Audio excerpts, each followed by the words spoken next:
নমস্কার বন্ধুরা, SP cooking হাউসে আপনাদের সবাইকে স্বাগত জানিয়ে আজকে আরেকটা রেসিপি নিয়ে চলে এসেছি। আজকে একটা নিরামিষ পদ নিয়ে আমি চলে এসেছি। আজকে আমি মটর ডালের বড়া করে পটল দিয়ে আলু দিয়ে নিরামিষ তরকারি করব। তার জন্য আমি কী কী নিয়েছি দেখুন। এখানে পটল আলু কেটে নিয়েছি, এখানে মটর ডালটা আমি আগের দিন ভিজিয়ে রেখেছিলাম, জলটা ছেঁকে নিয়েছি, এখানে কাজু বাদাম বাটা নিয়েছি, টমেটোমের পেস্ট নিয়েছি, এখানে আমন্ড নিয়েছি আর জিরে আর আদা। এই সামান্য কিছু উপকরণ দিয়ে আজকে নিরামিষ পদটা আমি তৈরি করবো। তাহলে বন্ধুরা আপনার সাথে থাকুন পুরো ভিডিওটা। ডালের বড়া তৈরি করবো, তার জন্য মটর ডালটা বেটে নেব। শিলে নিয়ে নিয়েছি মটর ডালটা, সবগুলো মটর ডালটা আমি বেটে নিয়েছি। ডালটা প্রথমে মিহি করিনি বেশি। এবার ডালের মধ্যে কিছু উপকরণ আমি মেশাবো। লবণ দিলাম পরিমাণ মতো, হলুদ গুঁড়ো দেবো আর লঙ্কা গুঁড়ো দেবো অল্প করে।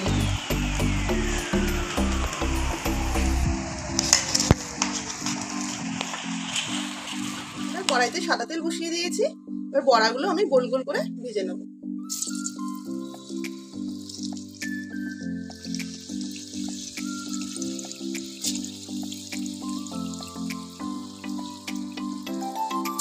ডালের বড়াটা আমার ভাজা হয়ে গেছে, তুলে নেব। বাকিগুলো এরকম করেই ভেজে নেব। এবার আমি কড়াইতে তেল দিয়ে দিয়েছি, সর্ষের তেল। এবার পটলটা ভেজে নেব। বড়াগুলো সব ভাজা হয়ে গেছে, পটলটা ভাজা হয়ে গেছে, পটলটাও তুলে নেব। আলুটাও ভেজে নেব। আলুটাও ভেজে তুলে নিয়েছি। এবার কড়াইতে তেল দিয়ে দিয়েছি।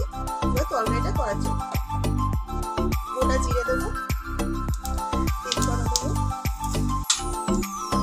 আর গরম মশলা দেবো, জিরে আর আদা পেস্টটা দেবো,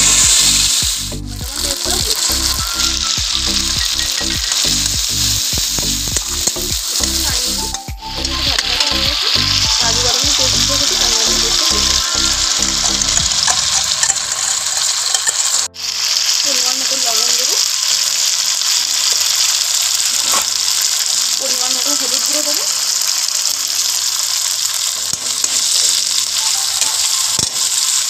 আর পরিমাণ মতো লঙ্কার গুঁড়ো দেবো। দিয়ে যেমন ঝাল খান তেমন মশলাটা একটু করতে হবে। এক বাটি আমুল দুধ রেখেছি, আমুল দুধটা দিয়ে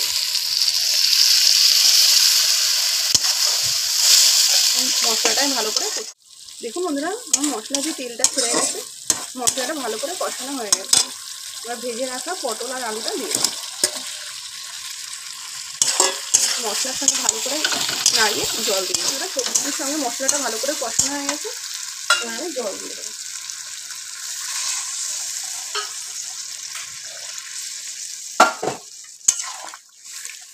ঝোলটা ফুটেই গেছে। আমি এর মধ্যে কয়েকটা চেরা কাঁচা লঙ্কা দিয়ে দিয়েছিলাম, আর ভেজে রাখা বড়াগুলো দিয়ে দেবো। আর একটু ঝোলটা টানিয়ে নামিয়ে দেবো। দেখুন বন্ধুরা, আমার নিরামিষ রেসিপিটা তৈরি হয়ে গেছে। আমি একটুখানি ঝোল রাখলাম, একদম বড়াতে ঝোলটা টেনে নেবে। এবার গরম মশলা দিয়ে নামিয়ে ফেলবো। দেখুন বন্ধুরা, আমি কত সুন্দর একটা নিরামিষ রেসিপি তৈরি করে ফেললাম। আমি একটু ঝোল রেখেছি, কারণ বড়ার তরকারি তো, বড়াতে একটু ঝোলটা টেনে নেয়। আপনারা এরকম করে তরকারি করে খেয়ে দেখবেন যে কতটা ভালো লাগে। আপনারা একটু করে এরকম ঝোল রাখবেন। যদি ভালো লাগে অবশ্যই কমেন্ট করবেন। নিরামিষ দিনে এই তরকারিটা আপনারা অবশ্যই করে খাবেন। যদি ভালো লাগে কমেন্ট করে জানাবেন, লাইক করবেন, শেয়ার করবেন, সাবস্ক্রাইব করবেন। আজকের ভিডিওটা এই পর্যন্তই। নমস্কার।